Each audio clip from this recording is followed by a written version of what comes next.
I'm Alexa from Letters from the Fire, and you're watching DaBelly.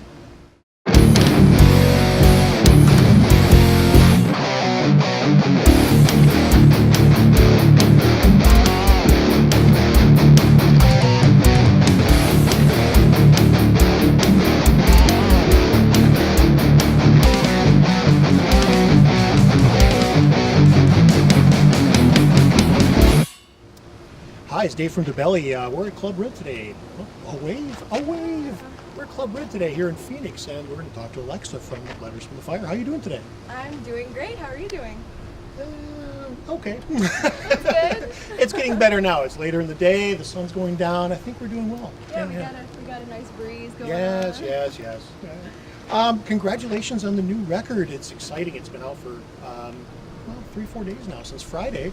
Worth the pain. Yeah. Tell me a little bit about it. I'm really excited that it's out. As far as the music on it goes, I think there is a little something for everyone on the record. You know, I'm really into pop music, so you can definitely hear that influence in my vocals and like the top line writing. But the music is still, you know, really heavy and definitely, you know, metal and hard rock fans will enjoy that part too. I read that the band, well, you're obviously new to the band. And I read that you guys sort of came together quickly. I think the story online was that within a couple of weeks of meeting, becoming one, you already had half the album written. That's pretty quick. There must be a lot of synergy between you. It was just, you know, they were already getting ready to go into the studio with their old vocalist, and when that whole thing fell apart, you know, they were like, ah! So as soon as you know, we realized that it was going to work, we went full steam ahead and just, we got, you know, I joined the band, and 2 weeks later we were in the studio doing the record, and 2 weeks after that we had half the songs done. So that's insanely quick. How did you get a feel for the music so quickly? I honestly, I don't know. I couldn't tell you. I think it was just one of those things where we meshed together really well, and you know, everything just came together, and it was a lot of fun. We just had fun with it and worked really, really hard, and just, you know, tried to get it done as fast as we could. Now, from a band perspective, changing from a male vocalist to a female vocalist, a lot of dynamics changes there. How are you paying homage to the older song? How are you addressing the older material? I mean, we're kind of just looking forward. You know, we're not really looking to the past at all. I think that the influence of the old band is there in the musical structure and, you know, the heaviness of the songs and stuff like that. But as far as the actual old songs, we kind of are just, you know, looking forward, leaving those in the past. And That's all good. It would seem, I'm sure it would have been challenging from your perspective to try to come across as the old vocalist had a little bit of an edge to him. And of course, that's not what you do. You yourself, you're your own vocalist. So, you know, there are those challenges. So let's talk about the new video that's out, Given to Me. Tell me a little bit about the video. I know it's been a few months it's been on the shelf anyway. Tell me about it. Well, the video concept came from the director, actually, Jacob. He was absolutely amazing to work with.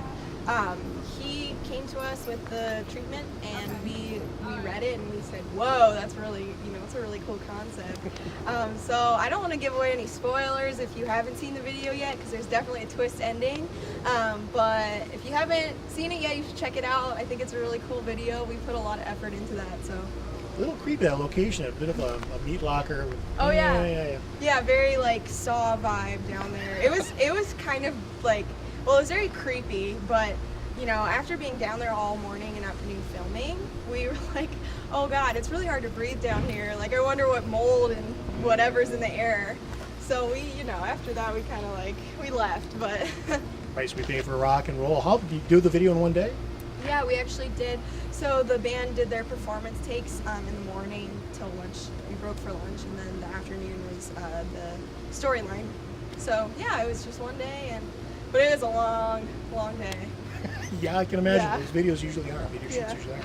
So you're out on the road now. The album's just come out. Your tour, as I'm reading online, you're going to go out for a while. You've got a couple months ahead of you already, and then probably a break for the holidays, and then more next year. Tell me a little bit about next year. What's going on? So we're touring. We're going to be out on this run until October 22nd, and then we have another tour right after that with Through Fire, Failure Anthem, and Cover Your Tracks, all of which are great friends of ours. And So that's like 2 weeks, I think, and then we'll be home for Thanksgiving, and then we're maybe gonna go out for a couple weeks between Thanksgiving and Christmas. No, I don't know any details or if that's happening actually. And then early next year, we're gonna try and hop on some sort of tour on the way to Shiprocked, which we're playing at the end of January. So yeah, pretty much that's where we're at right now. Nothing really set in stone after these next 2 runs, but we're trying to figure it out. That's very cool. I know the songs, you guys, when you wrote the songs, I don't know how involved you were as far as lyrically, but I know you're storytellers, and you get deep as far as addiction and pain and so on. How important is it to you that the fan understands the real story behind the song, or is it just important to get their emotions involved? I think it's definitely the most important thing to me was to tell stories and convey things that I had been through or emotions I felt. And for that reason, I wrote or co-wrote every song on the record from a lyric and melody perspective. But as far as knowing the real meanings behind songs, I really don't think that's, it's not important to me. I want the fans to take away whatever they need to take away from the song. So, we actually wrote Give In To Me purposefully kind of vague.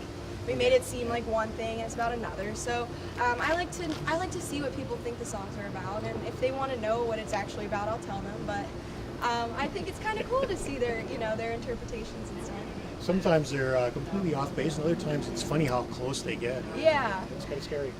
Yeah, sometimes it's like, okay, where did you get that from? Because that is not even close. But I think a lot of people kind of get the general idea of what we're saying in those 3 songs. So. Okay. Well, that's all I got today. Is there anything you want to talk about? Something I missed? Nothing really. Just thank you to everyone for the support so far. If you've never heard of us, check out our debut record, Worth the Pain. It just came out, like we mentioned earlier. If you like the single Give In To Me, call your local rock station and Sirius XM Octane and request it. Let them know you want to hear it. Yeah, certainly heard it on Sirius. They're playing the hell out of it. Yeah, that's awesome. Have a good show tonight. Thank you so much. Yeah.